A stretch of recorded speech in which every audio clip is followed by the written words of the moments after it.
Sometimes the way we put the show together is slightly unconventional, and it's not for everyone. I do have to say thank you to Sarah and producer Ella for sometimes indulging me. So we're looking at the stories today, and I'm like, yeah, I don't know. I mean, this Wallace one looks fraught with difficulty, even though I understand everybody's talking about it. What is the London story today? How do you make it? And then I started writing my musings this morning, and it happened to be I'm going to a football match today. I'm going to watch the mighty Manchester United tonk Arsenal. But as I was writing it, I remembered the person who's invited me and the challenges that I had last year. I thought, well, that might be quite an interesting conversation. So I've invited Adam Gabsi, who's a disability campaigner, co-chair of Inclusion London and Harrow Association of Disabled People, to come and have a chat with me. So partly we'll talk about the football, partly we'll talk about the bill that I imagine you weren't particularly pleased with on Friday, and partly we'll talk about accessibility. Morning to you first, Adam. Morning, Eddie. How are you? I don't know. I'm not as happy as I'm going to be tonight. We'll see about that, because I think I'm going to be very happy tonight, mate. Right, so let's do this in order, right? Let's do the football first. Yeah. So I told you that when I went to, apart from the fact that they tell you when you come onto shows like this, to be careful of forming friendships with people who are on your show. And that was just after I watched Clint Eastwood. I don't know if you've seen that film, Play Misty for Me. Have you ever seen that film? Yeah, I have. Yeah, I have. Yeah. They tell you to be very careful. When I went to the football with you, I felt like I wanted to be your carer. I felt like I wanted to move everything, defend you, speak on your behalf. Instinctively, and even as a person who spent a lot of my time campaigning for people, to be treated equally, I realized, and not until I went with you, had I never ever done it. Now, what is normally, you might have to articulate your challenge as you get answer this. How do people normally behave when they go out with you for the first time? Well, I could recognize actually when I was with you that you were trying to do so much. Yeah, you were trying to do a lot, and potentially just trying to overcompensate for. Oh yeah. Don't be nice. This is not this is a moment of clarity and honesty. Don't try to. You don't have to honestly be nice. Mate, I didn't know how to behave, Adam. Mate, you wanted to come to the toilet, mate. You wanted to help me, man. Like it was a little awkward bit. You didn't have to tell him that bit, bro. I said let's be honest, but now you're making me sound dodgy as hell. Well, no, not in a dodgy way. Luckily not in a dodgy way. But yeah, you were. I was very cognizant that you were trying to do a lot, which is fair. And if you don't know better, that is fine. I went away from that afternoon knowing that you've taken away quite a lot from that experience, where you can be helpful and where you can be supportive to someone like me. And do I ask you in real terms? Do I say, "Are you okay? Do you want to? Is it all right if I ask?" Yeah, no, that's the best way. Asking questions. There's no problem with asking questions, mate. Yeah, don't worry, too much, because that creates its own problems. Yeah. To be fair, I'd rather you ask in an awkward way than not ask at all. Yeah, so yeah. No, I think you did well, Eddie, mate, and we've developed our relationship over the last year or so, and now it's a case of let's see what happens tonight. Yeah, in terms of that, I found myself calling your name quite a lot. Yesterday, I spoke to the Labour MP for Beckenham and Penge, Liam Conlon. I don't know if you've come across him yet. If you haven't, you will. He's registered disabled, one of the few members of Parliament who is registered disabled. And he came on to talk about the blue badge, and that's not the bit I want to talk to you about. I want to talk to you about this. Take a listen when I asked him about how he felt about the assisted dying bill, how he voted, and maybe whether or not his own disability played a part in how he voted. Yeah, it was a very challenging vote. I mean, as you all know, the vote went for. I voted against on Friday, having spent weeks and months listening to constituents. I met campaigners, and disability rights groups in particular played a huge part in that. You know, there wasn't a single disability rights organisation that supported the bill. And you believe in the slippery slope, do you? I do believe in the slippery slope, but also for me, this wasn't, in the end, it wasn't an academic discussion about words on a page. This was about also our ability to implement it. So I know what you felt, because you told me before that you weren't for it. You felt like him, that it would be a slippery slope. How do you feel now that that's the way our parliament has gone? Yeah, no, I felt very deflated over the weekend, actually. Just feeling like, you know, we've tried to lobby and campaign and you know, we lost. But it was a close vote, 330 to 275. So it was a close vote, and it's going to be brought back to Parliament to discuss again. That was only the first step, you know, of it. Yes. Yeah. But it shows you the direction of travel. It is when something goes against you in a democracy, as a campaigner, as a disability rights campaigner, is it your job now to make sure that the checks and balances are in place, or do you continue to fight against it? And it was interesting that he did say yesterday the people, the MPs who represented the most diverse constituencies were the ones who were most likely to vote against this thing. Yeah, 100%. Because, you know, then things like religion comes into play, and other factors come into play. My mum actually came to my house yesterday with a flyer she got from the church, telling her to vote against it. So, you know, there are numerous factors involved here. I'm going to continue to be heavily against this because, you know, as I said previously with you, Canada is like my case study. Now, in 2016, they said it was for terminally ill people, and they approved assisted dying. Then in 2021, that expanded. So it was for people who weren't necessarily terminally ill, but had illness, and that included disabled people. In 2027, it's going to expand again to involve people who have serious mental health issues.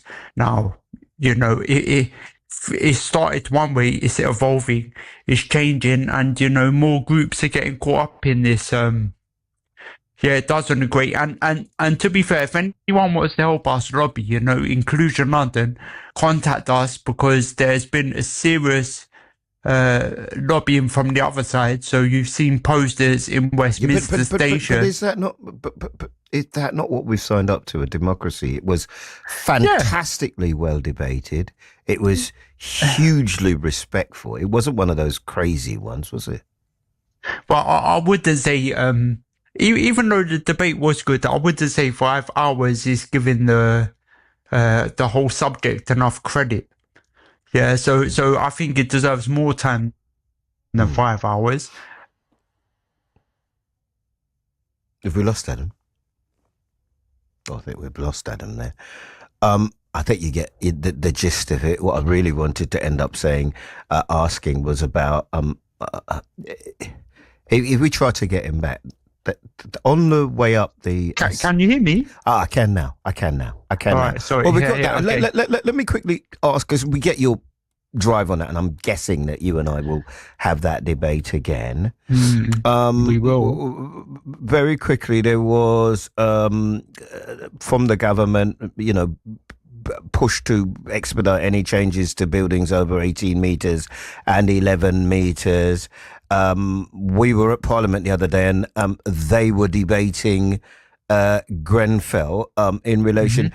Where are you with this? I mean, I know you've got your personal, you know, evacuation plan, but where are we with this as far as disabled people are concerned, and that debate?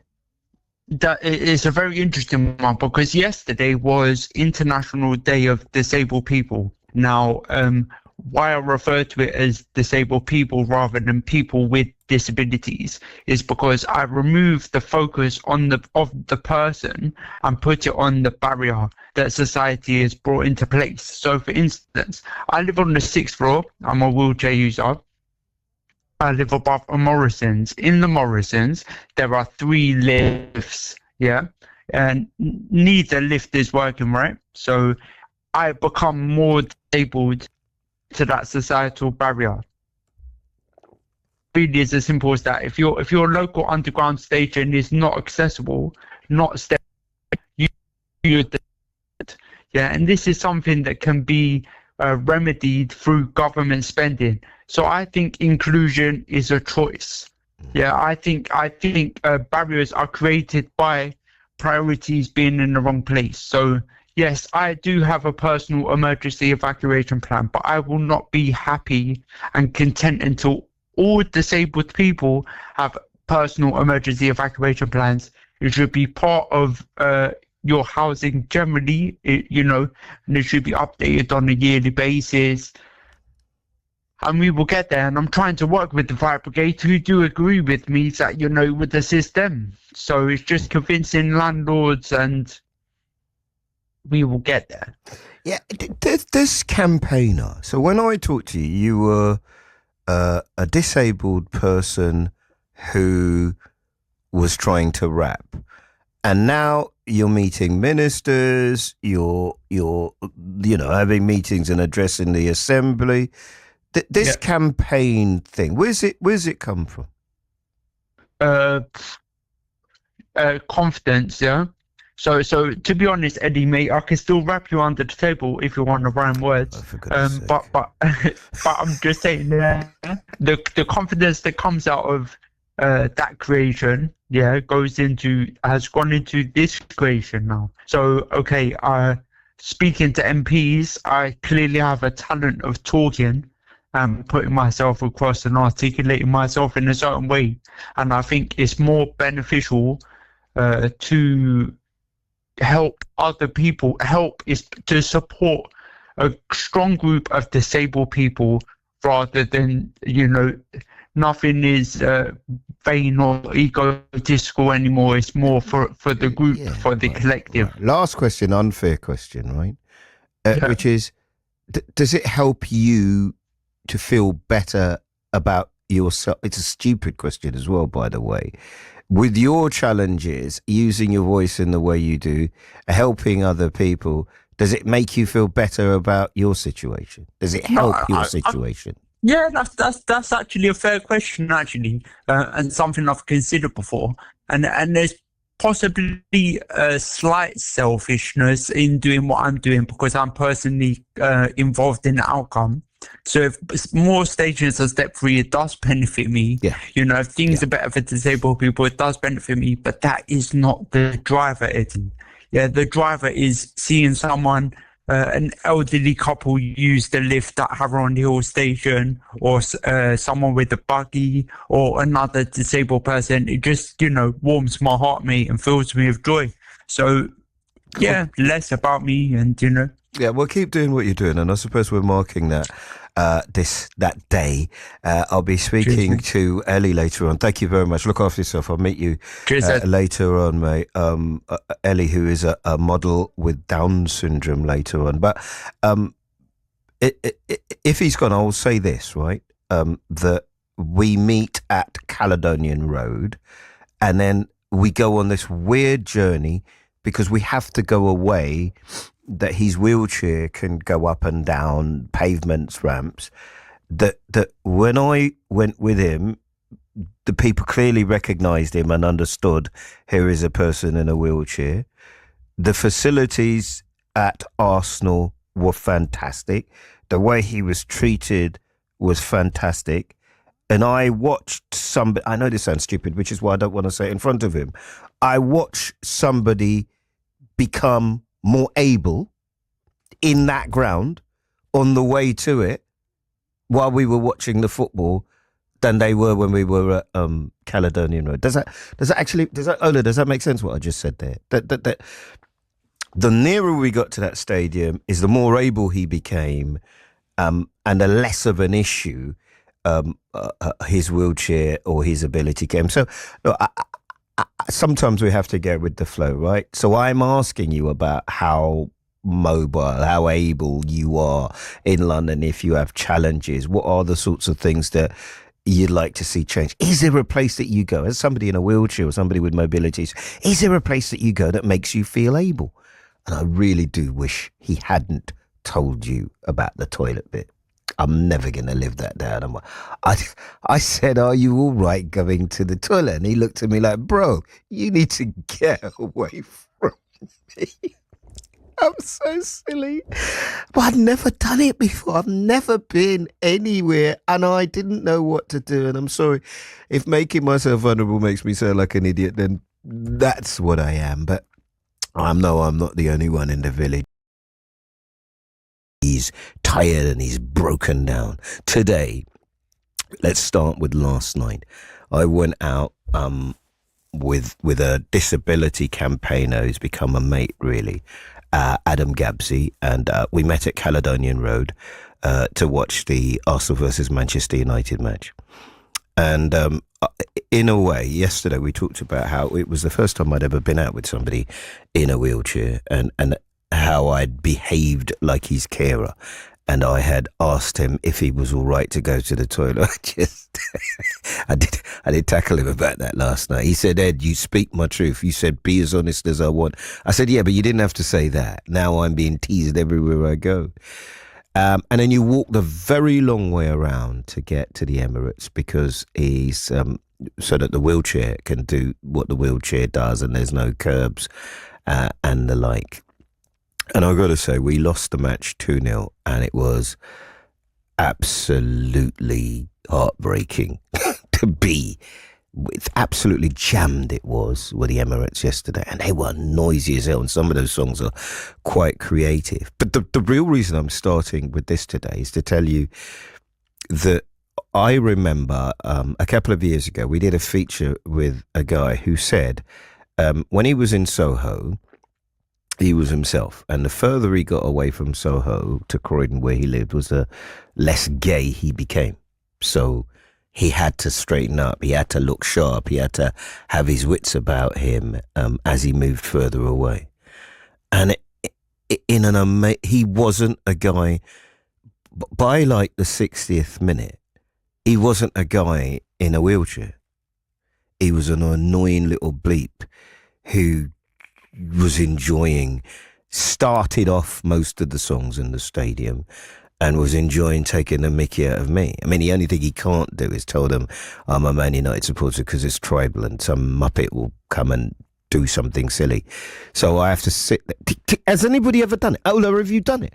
Sit in the, just sit there with the home fans. You literally have to sit on your hands and not move. It's like I was watching I was watching Blue Planet last night. I'm watching a documentary, because you can't move, because if you move, crap, I will smoke your pipe. So we sat there, and that was the amazing thing. That's why I wanted to start with that lots of people say when they come onto the show that it's society that disables them. Does that make sense? So as we got in, so his route in, you go in, they tag him to say that he can go into the priority lift. We go past the entrance where all the players go in and out. You go past, whoa, some cars in that garage. I didn't even want to take out my phone. Anyway, so you go in and you go into another lift, and it takes you up onto the floor. People move out of the way. Hello, Gabsi. Hello. You go in, you get your seat, and what was amazing to me is that he became less disabled. So he sat there and he could be himself. And that's probably what we need to aim for. I think he was saying, please forgive me if I get this wrong, somewhere like Fulham only has about 8 or 9 disabled spaces. So I absolutely know we're going to do more on this. We're going to do how. And then on the way back, if you just bear with me a minute, so we get in the lift at Caledonian Road. It's not steps, and he wouldn't be any good at them anyway. So it's the lift that goes down. That's why we meet there. And then he goes to a particular part. And I think if you've ever travelled on the underground, you know it goes up and down. There are like different levels to it. So that's where the wheelchair can get onto the tube. But he said, if it doesn't match with the other side where you get off, then you can't get off the tube because it has to be the same place. And these guys were standing in front of us and he said, look, I think this bit of it where it's raised should be marked, because if it's marked then everybody knows this is because there were about 4 guys, and I know if I had asked them to move, they would have gone, what? But if it's marked, if it's blue, like, I don't know, whatever they mark the disabled car spaces near the supermarket with, then everybody knows here is the place where if you have a challenge, you get on a train. No? I think that's a good campaign. Anyway, I absolutely know that if you don't have different types of people at the table when you're making decisions, you won't know. I would not have known any of this. I would not have known about. I just thought, they got a ramp in the. They just got spots on the floor. I think it was my boy who told me where the dots are at the Pelican Crossing is for blind people. But, yeah, and there's something underneath it as well where for. I was just like, whoa! I just want everybody to know everything and it to be as inclusive as possible. My day was made worse today by. You know how many times we've done features on this show about how people don't offer people seats on the tube? How many times have we done it where London could be kinder and nicer and whatever? So if it's like that, why do people keep offering me the seat? What is that about? And then I look at this guy and I go, do I look like I need a seat? And then Mrs. Nestor, laughing, like Sarah did today, says, you shouldn't behave like that. Now, next time they won't offer other old people the seat. And I'm